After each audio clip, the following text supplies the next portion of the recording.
Hey, and good morning, good evening, good afternoon. Welcome to Dreamy Dreamland with your sensei, Al Bob. That's me here.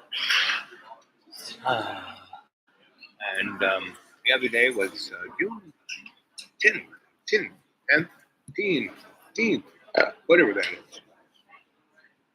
And it kind of somewhat makes me go, huh? What does that mean? Do you remember what your first day on the force was like when you first turned up, having just passed the test and suddenly find yourself a police officer without having ever wanted necessarily to be one? What was it like when you first went in? It was like I was thrown into a different universe. Suddenly you're being told constantly you're not black, you're blue. That was a line. Oh. You're not black anymore, you're blue. They constantly said that, and in my mind I'm like, yeah, right. The first thing I was told by my fellow black officers is they pulled me aside and they said, the last thing you're going to do here is date a white woman. Oh, really? That's what they told me. They said, if you want to take yourself down the tube quickly, date a white woman. Now, all of that tension was still there underneath the surface. But the black guys, we stopped a lot of stuff that would have gone down just by being there. They knew not to play that stuff when I was around. So we would show up, and all the stuff that might have went on when we went there didn't go on when we showed up. Right. So it definitely changed the atmosphere. Absolutely. Kevin and the other African-American officers weren't just changing the police force from the inside. Their presence on the streets, just as Kevin's dad had hoped, was also changing. The argument in institutions to reject conservative ideology. The 2025 Presidential Transition Project brings together conservative organizations to ensure the policy and personnel are in place. On January 20th, 2025, using 4 pillars, We are laying the foundation for the next president to end Washington's bureaucracy and restore American prosperity. Everyone would deem that individual to be a human goal. No, sir. For you, no one knows who a simple thing. Goal. You are a black person who has been living in what can only be described as an unjust world. And you are now being invited into an infrastructure that is saying that 1865, with news that the war had ended and enslaved people learned they were freed. It was 2.5 years after President Lincoln signed the Emancipation Proclamation. In 2021, President Biden signed legislation to make Juneteenth the first new federal holiday since Dr. Martin Luther King Jr. Day. The day after Biden signed the legislation, I spoke to the writer and poet Clint Smith, author of How the Word is Passed, a reckoning with the history of slavery across America. I began by asking him about traveling to Galveston, Texas, and his feelings on Juneteenth becoming a federal holiday. As you mentioned, I went to Galveston, Texas. I've been writing this book for 4 years, and I went 2 years ago, and it was marking the 40th anniversary of when Texas had made Juneteenth a state holiday, and it was the Al Edwards prayer breakfast. The late Al Edwards Sr. is the state legislator, a black state legislator, who made possible and advocated for the legislation that turned Juneteenth into a holiday, a state holiday in Texas. And so I went in part because I wanted to spend time with people who were the actual descendants of those who had been freed by General Gordon Granger's General Order Number 3. And it was a really remarkable moment because I was in this place, on this island, on this land, with people for whom Juneteenth was not an abstraction. It was not a performance. It was not merely a symbol. It was part of their tradition. It was part of their lineage. It was an heirloom that had been passed down and that had made their lives possible. And so I think I gained a more intimate sense of what that holiday meant. And then to sort of broaden out more generally, you spoke to how it was more than 2.5 years after the Emancipation Proclamation, and it was an additional 2 months after General Robert E. Lee surrendered at Appomattox, effectively ending the Civil War. So it wasn't only 2 years after the Emancipation Proclamation; it was an additional 2 months after the Civil War was effectively over. And so for me, when I think of Juneteenth, part of what I think about is both the endedness of it. That it is this moment in which we mourn the fact that freedom was kept from hundreds of thousands of enslaved people for years and for months after it had been attained by them. And then at the same time, celebrating the end of one of the most egregious things that this country has ever done. And I think what we're experiencing right now is a sort of marathon of cognitive dissonance in the way that is reflective of the Black experience as a whole, because we are in a moment where we have the first new federal holiday in over 40 years, in a moment that is important to celebrate the Juneteenth and to celebrate the end of slavery, and to have it recognized as a national holiday. And at the same time that is happening, we have a state-sanctioned effort across state legislatures across the country that's attempting to prevent teachers from teaching the very thing that helps young people understand the context from which Juneteenth emerges. And so I think that we recognize that as a symbol, Juneteenth is not that it matters, that it is important, but it is clearly not enough. And I think what the fact that Juneteenth has happened is reflective of a shift in our public consciousness, but also the work that Black Texans and Black people across this country have done for decades to make this moment possible. And can you explain more what happened in Galveston in 1865, and even, as you point out, what the Emancipation Proclamation actually did 2.5 years before? Right. So the Emancipation Proclamation is often a widely misunderstood document. So it did not sort of wholesale free the enslaved people throughout the Union. It did not free enslaved people in the Union. In fact, there were several border states that were part of the Union that continued to keep their enslaved laborers, states like Kentucky, states like Delaware, states like Missouri. And what it did was it was a military edict that was attempting to free enslaved people in Confederate territory. But the only way that edict would be enforced is if Union soldiers went and took that territory. And so part of what many enslavers realized, right, and realized correctly, was that Texas would be one of the last frontiers that Union soldiers would be able to come in and force the Emancipation Proclamation, if they ever made it there in the first place, because this was 2 years prior to the end of the Civil War. And so you had enslavers from... We cease to rest. We drift towards living in a sense of desperation when we forget Jesus is alive, right here, right now. Similar, we also cease to be able to find any kind of real rest. It's important for us to remember the rest is not ultimately physical. It's emotional, it's psychically, it's spiritual. It is not only the ceasing of activity. Real rest is about the state of the soul. It's about knowing that there is nothing left to prove because Jesus has finished his work. And religion is a vehicle.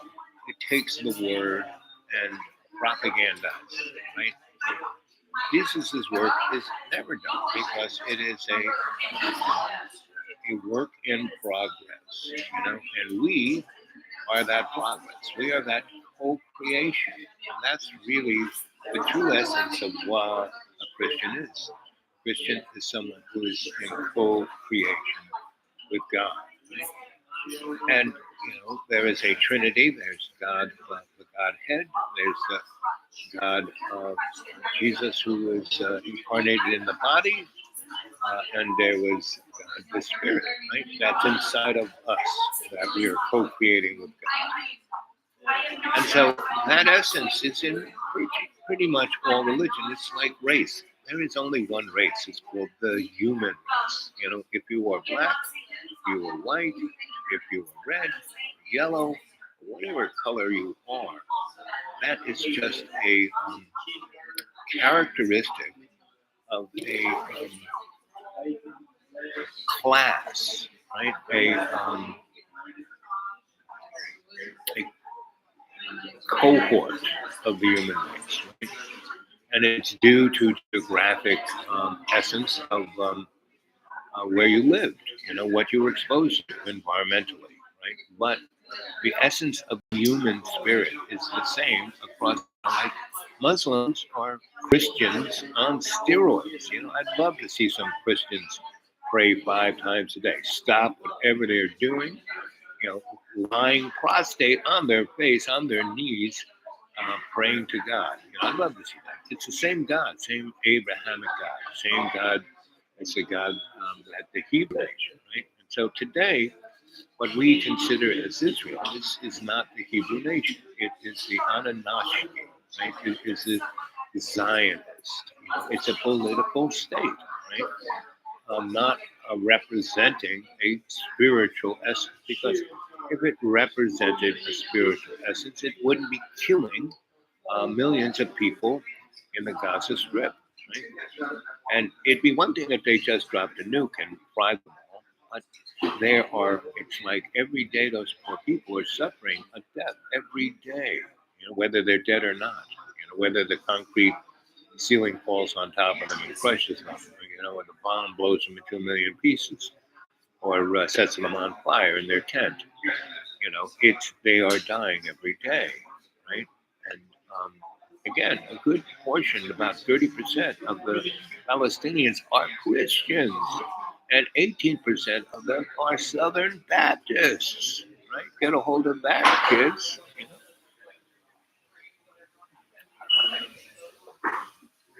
And Jesus said, "Come unto me, all ye that labor and are heavy laden, and I will give you rest.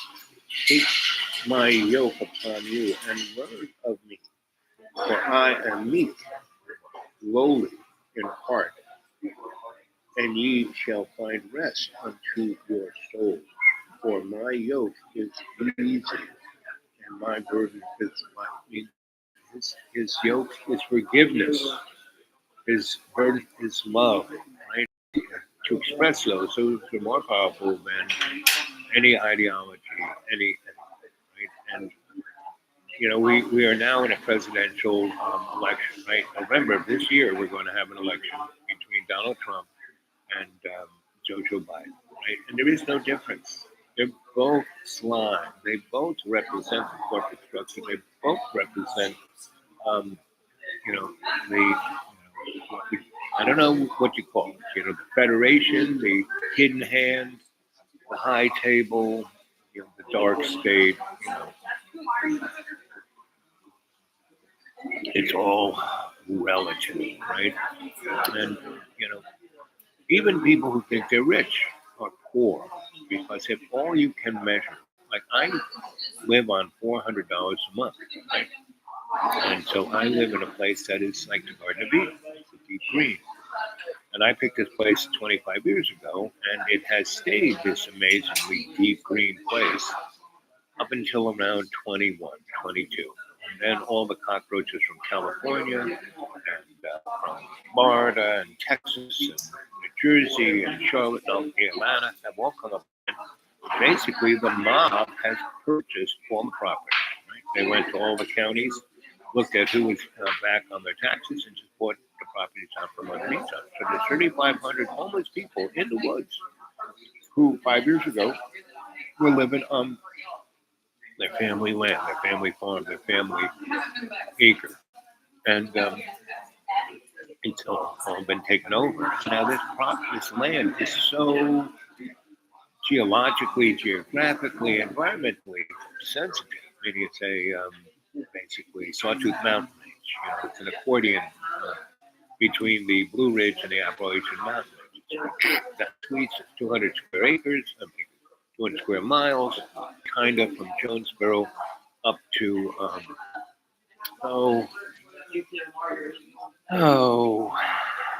Blacksburg, from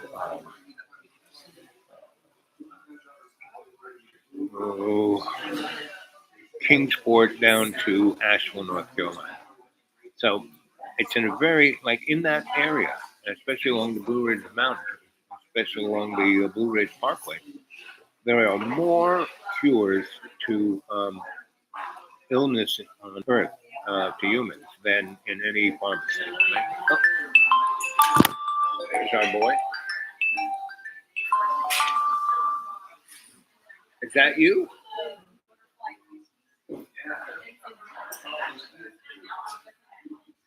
I'm good. Oh, so you're bouncing to your house and then you're coming to here? Oh, good. So I'll stay here and drink coffee and go hit Christians. And so, when do you think? 1 o'clock?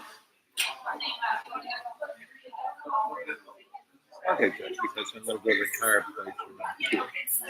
That'll always. Okay.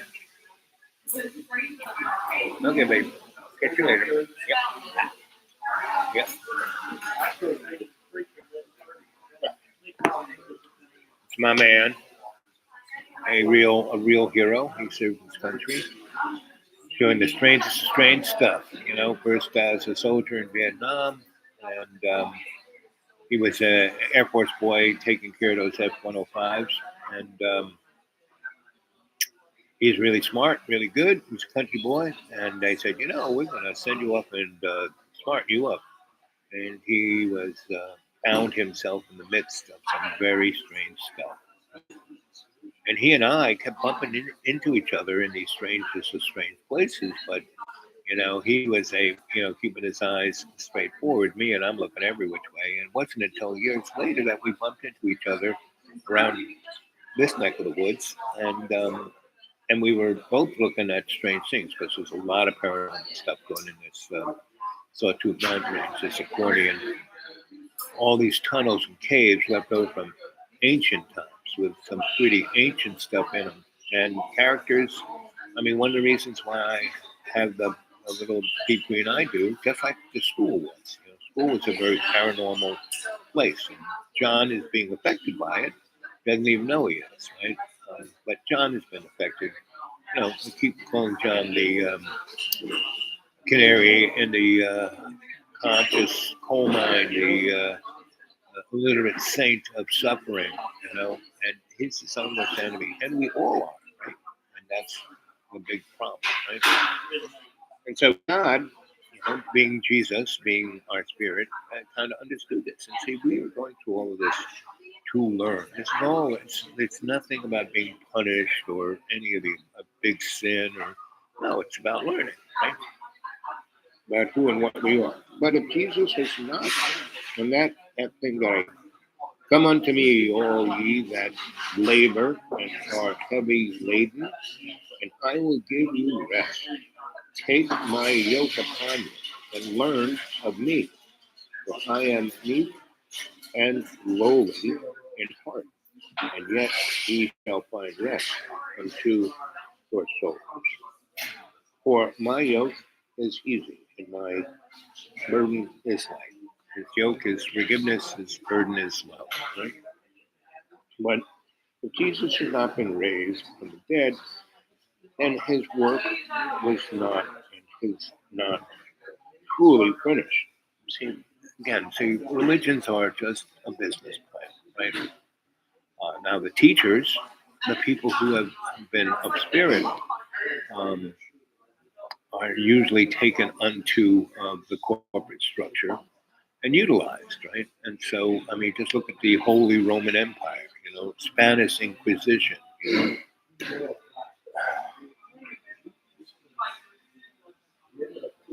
So, I've died 7 times, so I've got practice in doing that. I worked in the medical scene with dying people, right? I took care of my parents, were dying for the last 28 years of their life. So I know what death is. I was an EMT and when I was at Cornell, I saw a lot of death there because our firehouse was right where this interstate was. And instead of doing a clover leaf, they saved money and just put an X. So big trucks were always running over little cars. And, it was not at least once a week, if not 3 times a week, we visited war zone. And the other terrible thing that the HMOs were coming online and they were buying out, places where old people would retire, retirement homes, right? And they, instead of having the building, they would buy, trailer parks and put the old folks in the trailer parks, right? And instead of having a doctor and a cafeteria giving them a wholesome meal and medical outlook, they had this person come around and look at them and go, "You look okay," and then hand them make a Happy Meal. So there were a lot of people who were off themselves, right? And the the only real fire we ever saw was when a guy filled his little camper up with from his gas stove and then lit a match. Boom. And the other fire we had was a chicken farm that it was like a blaze, like a Roman candle. Oh, good, we're gonna finally use all our techniques of putting out fires. And when we were a mile away, the big gas tank blew up and blew the fire out. We had to go around with fire extinguishers and put out little fires, but mostly car crashes and people eating their guns. Right? So it's and this is a suffering that we put upon ourselves. War is a suffering we put upon ourselves. Disease is a suffering we put upon ourselves.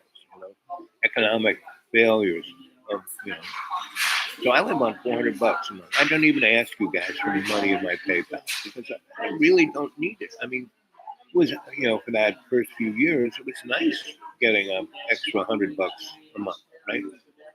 I don't need it. I live like a millionaire on $400 a month. Now, the rich people get very upset when I say that. I'm doing a lot of social activism around here because the rich people are closing all the social services down, right? They got rid of, it was only getting $75. They cut my food stamps down to $42, right? It's like, really? So even though it's a federal program, it's basically managed by the state / the county. Right? So that's just me. Now I know how to, I'm eating dandelions at home, and that's my major diet, and that's why my blood sugar is going pretty good. And they won't fork over a pair of orthopedic shoes, so I'm wearing a pair I've had for the last 5 years. And, I stick toilet paper inside to lift my foot this way and that way. And it works pretty good, except when it rains. Then it gets a little soggy. But so where I live, it's a bog, right? And I put a lot of drainage in there, so it's not muddy, but it's still always moist. It's like living in what is known as a swamp pool, right? And so like last night, it was 90 during the day, and it was my down in the boggy part, which isn't boggy anymore. It's just the swamp cooler part. It was 75. So, and I can tell what's going on by my plants at what elevation. Because my property the elevation is about 200 feet, from the bottom part, the lowest part, to the highest part. And I have paths where I was going to build stuff, but I'm not. Whoever buys it from me can do that. But it's very comfortable on these paths. I have nice little campsites. I used to have my mystery school here, just like I did at the school. And this place where I live is more positively intoned with paranormal energy, whereas the school is intoned because there are a lot of black people who lived up in those mountains and married into the Cherokee, and there were many, many, many, many, many, many, many. Um, what do they call it? When they kill a certain group of people, genocide. And so those whole hills at the school is full of people who, John thinks he can hear people screaming, the neighbors down below through his walls. No, it's the Indians and black people who were murdered. And John, who's, just look at John, he has, that same motif of people in America. We are all under trauma, right? And we can't live through it, right? So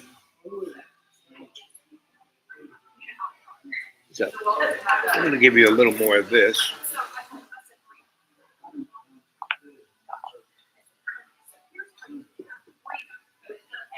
Leaders from Virginia and from North Carolina, from all of these states in the Upper South, who brought their enslaved laborers and relocated to Texas in ways that increased the population of enslaved people in Texas by the tens of thousands.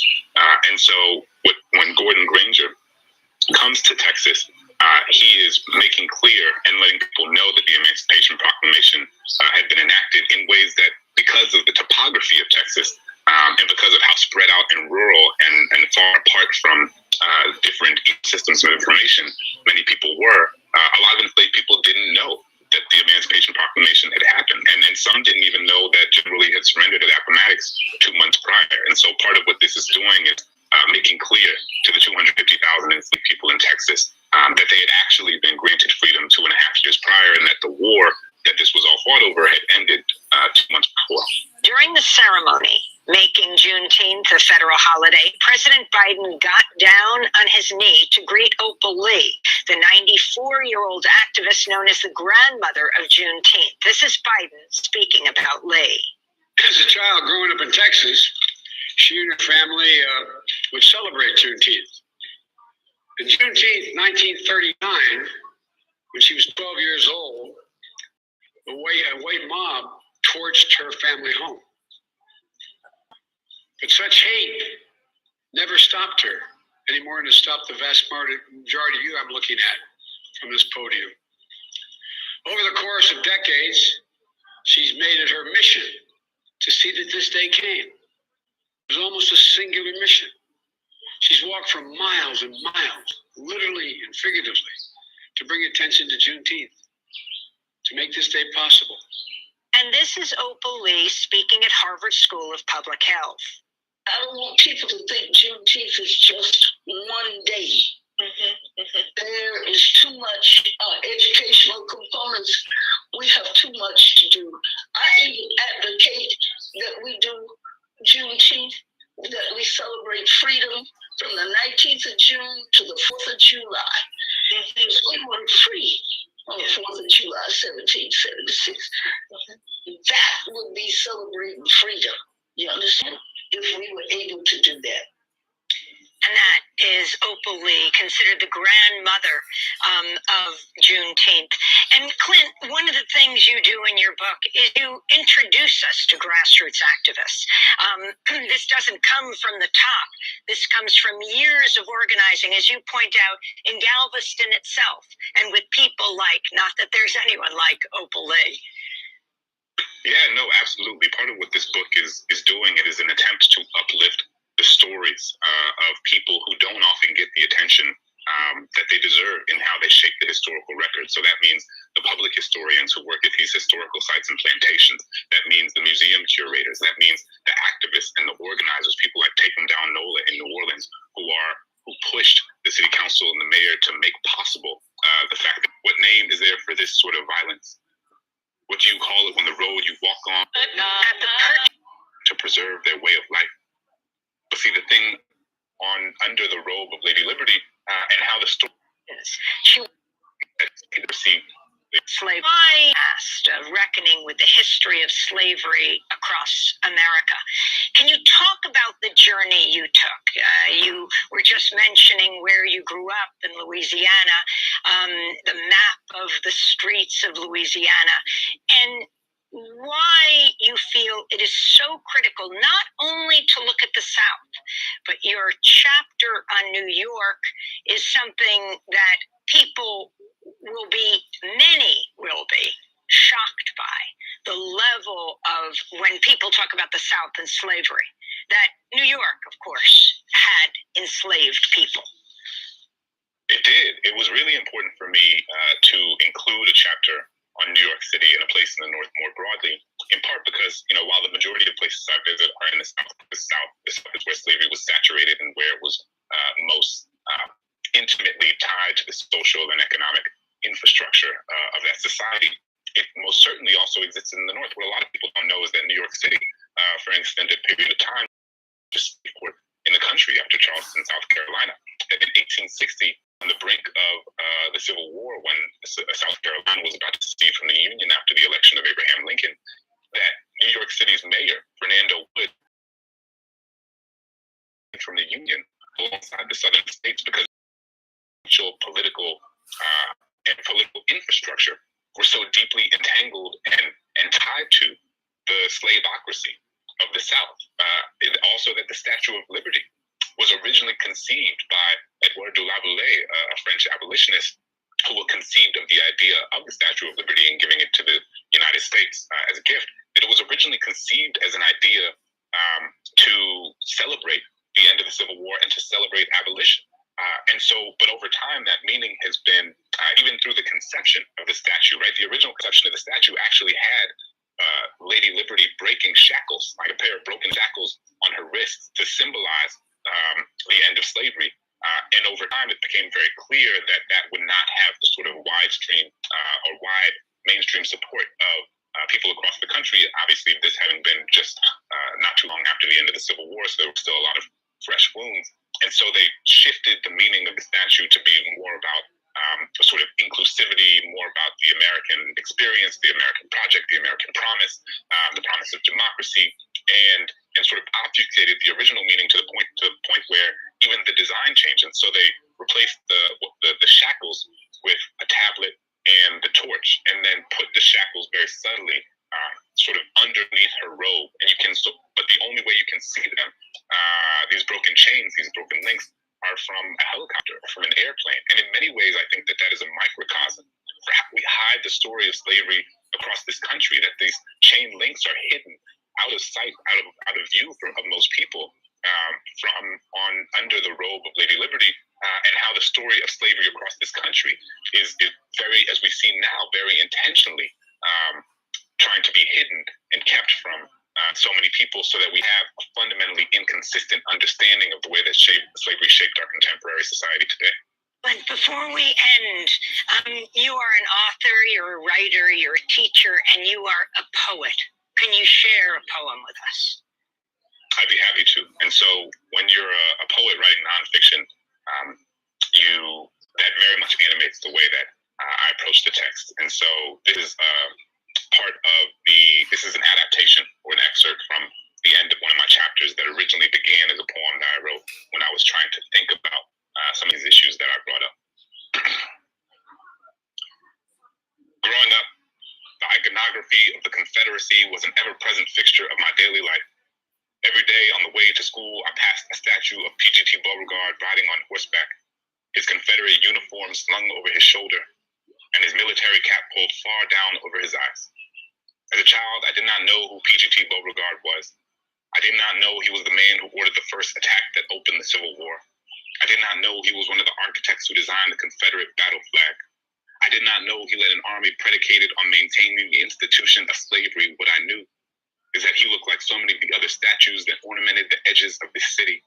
These copper garlands of a past that saw truth as something that should be buried underground and silenced by the soil. After the war, the sons and daughters of the Confederacy reshaped the contours of treason into something they could name as honorable. We called it the lost cause, and it crept its way into textbooks that attempted to cover up a crime that was still unfolding. They told us that Robert E. Lee was an honorable man, guilty of nothing but fighting for the state and the people that he loved, that the Southern flag was about heritage and remembering those slain fighting to preserve their way of life. But see, the thing about the lost cause is that it's only lost if you're not actually looking. The thing about heritage is that it's a word that also means I'm ignoring what we did to you. I was taught the Civil War wasn't about slavery, but I was never taught how the declarations of Confederate secession had the promise of human bondage carved into its stone. I was taught the war was about economics, but I was never taught that in 1860, the 4 million enslaved Black people were worth more than every bank, factory, and railroad combined.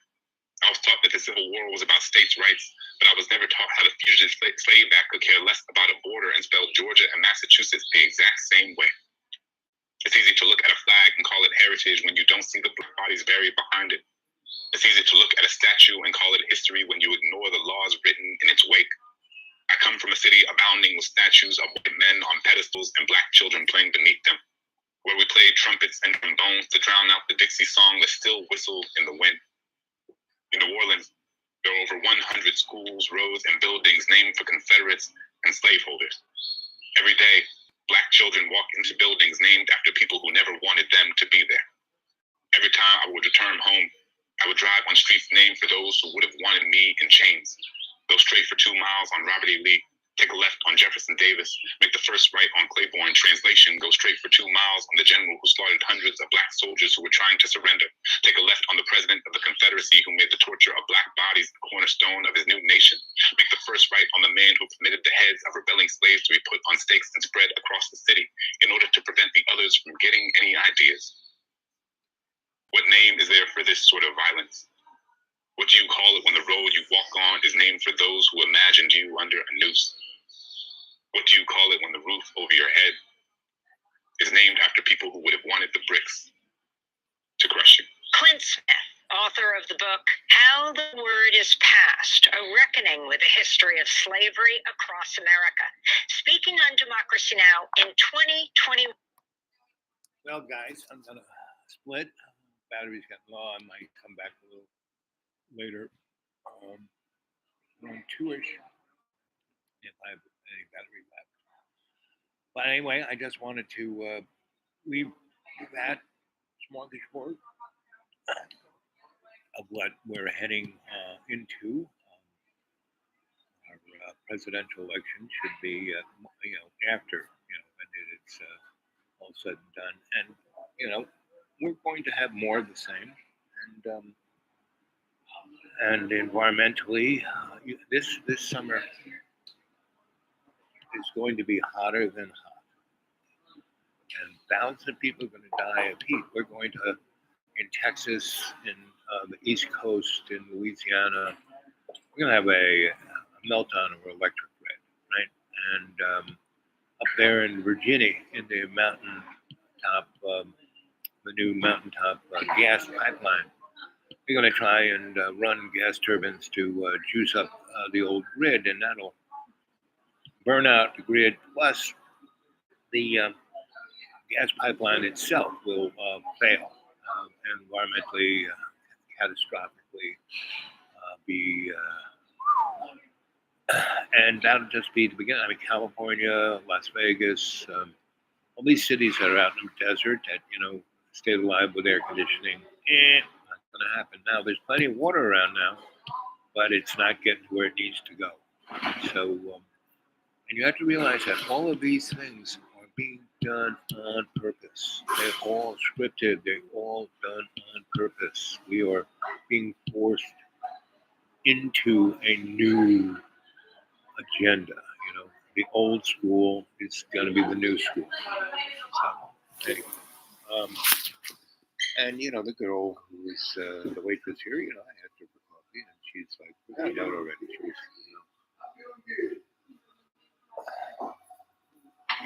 You out on your bass board? You go fishing today? No. You fishermen, guys? Are you guys fishermen? No. From here? What are you building? We do anything: asphalt, concrete, water line, sewer, things like that. Yep. You grow up here? Yeah. When did you show up? About a year. I've been here about 25 years. My name's Kyle. How's it?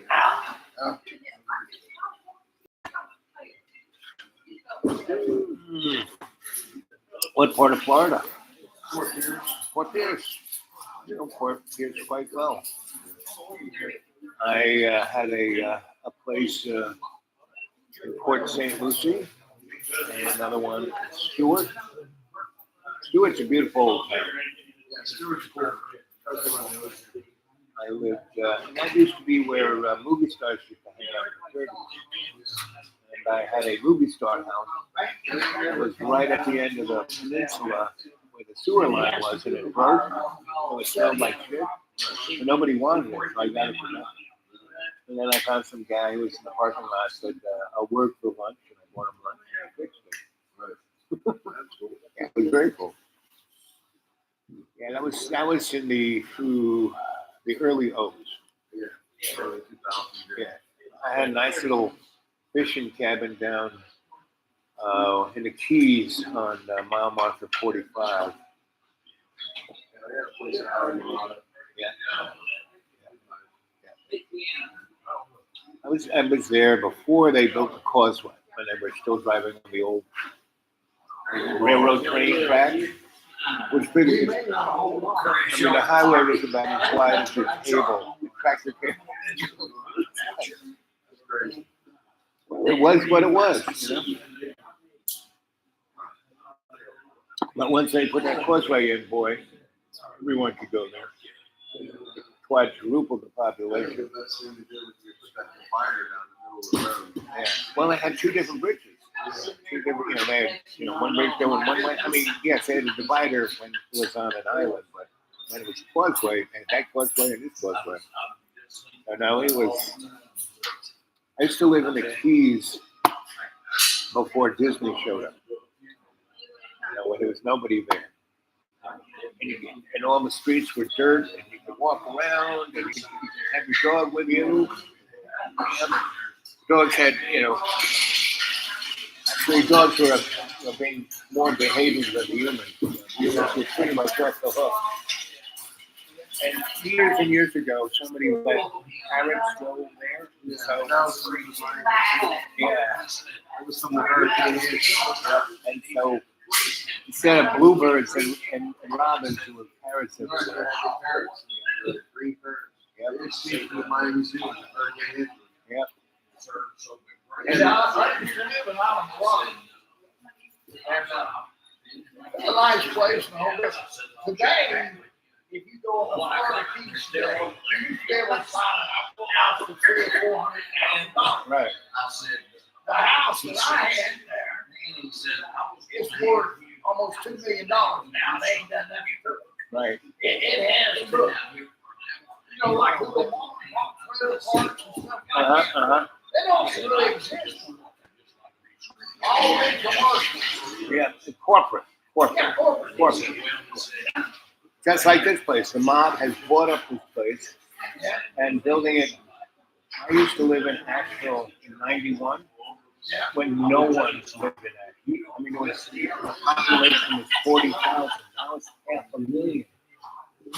And 240, which connects 26 and 40, and it goes right through the city. 1 million cars a day. And so it has the worst air pollution in the world because it's in a bowl. You know, there's no, you know. And it's, I mean, I really had a great time then when there was nobody there. I'll tell you one thing, I know this, the hurricanes really. Well, they're going, every place has its own kind of weather. I mean, this is a rainforest, you know? So we have, you know, it has changed a good deal, but it's kind of going back. We had almost, no, I live way over that way near the North Carolina border. Okay. Past trade. And I've been over there for 25 years. I used to teach at ETSU and App State, so I used to sit back and I found this nice little place. You live in Zion, right? No, I live on 321, almost at the border. At the border, North Carolina, on almost about a mile. Near a fireworks place. Yeah. Hey, I think you need to put up one more fireworks thing. No, I don't. I don't get it. What do you mean you don't get it? They don't I get it. don't see how anybody would want to buy all them fireworks. They're expensive. Oh, but people love fireworks. They blow them off. I mean, we've been here for 4th of July. And we've been here for, We see you. That's a big show here. Oh, no, forget this. It's like where I live, all the homies out there are just blowing the place up. Oh, yeah. There was stuff going on all night. Yeah. I think you should save your gunpowder. You don't need it. That's what I think. Wait. We got more than enough.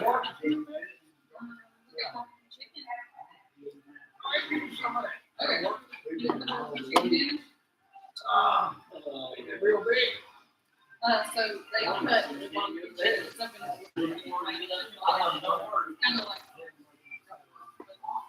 He's expecting gunpowder.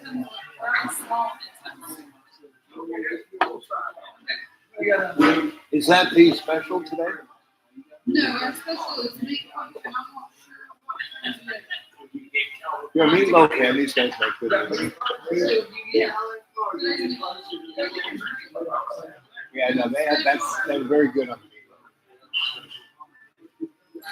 meatloaf. Their lunch special is always the best too. So were you born in Florida? I said, were you born in Florida? No, I'm going to Yeah. It's a newspaper Stockton, North Carolina. So that's not too far. Oh, anyway, I gotta go. So that's the neighbors. Okay.